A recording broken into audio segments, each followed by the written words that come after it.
Now this is my 45, and I've been wanting to put a magwell on the bottom.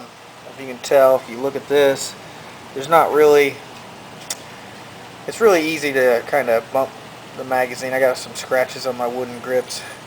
Try to get it in there quick.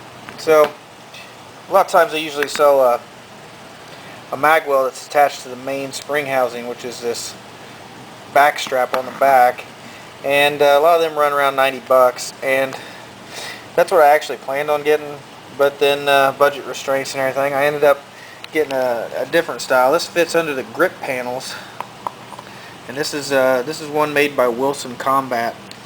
As you can see, it's not really going to add much depth to it, but it is definitely has a lot more chamfering to it to help the mag slide into place.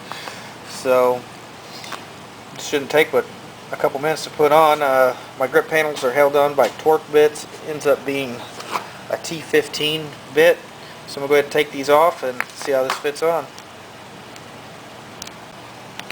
Alright, now I've put the magwell on here. It fits around the bushings for your grip panel screws.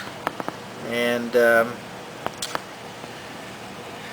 this side looks like there's just maybe a slight gap on the back side. I think the other side actually ends up looking even way better. So yeah, it's just like a perfect fit on this side. So it's in all the way on this side. That's as far as it's going to go. Now we look at the bottom. Now we got a nice slope. This thing's only like 30 bucks. Maybe $32. I got it off Midway, USA. So now we put these grip panels on, and we'll see, because this metal is pretty thin, but it will probably make that grip panel stick out a little bit. We'll see how it looks. Well, grip panels are on now. One thing that is noticeable, I will say that the parkerized finish on this Springfield Range Officer is a lot duller than the magwell from Wilson Combat. So there is actually a little bit of a color difference. And then as we look toward the grip panels, and you see a little bit of light. You see that? You get it just right.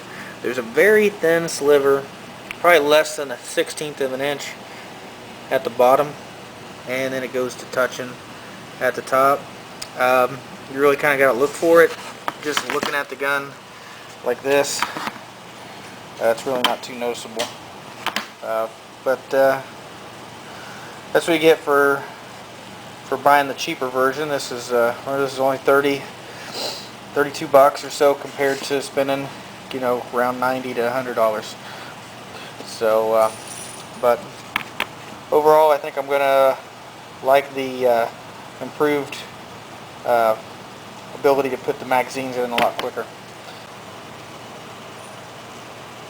One thing you need to keep in mind is once you put a magwell on your 1911, you're gonna, if you have a standard military style magazine, you're gonna have to think about buying base pads for your magazine.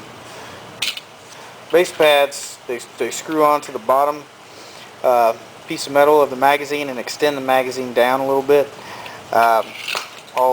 They only cost a couple bucks, and usually your magazine's already got a couple screws or threaded holes. Then you just basically just got to attach them. So if you wouldn't have one of these on there, you'd have to end up using your fingers to push it up inside, because the mag would come to about here, instead now it comes to about here. So if you get a magwell, think about the base pads.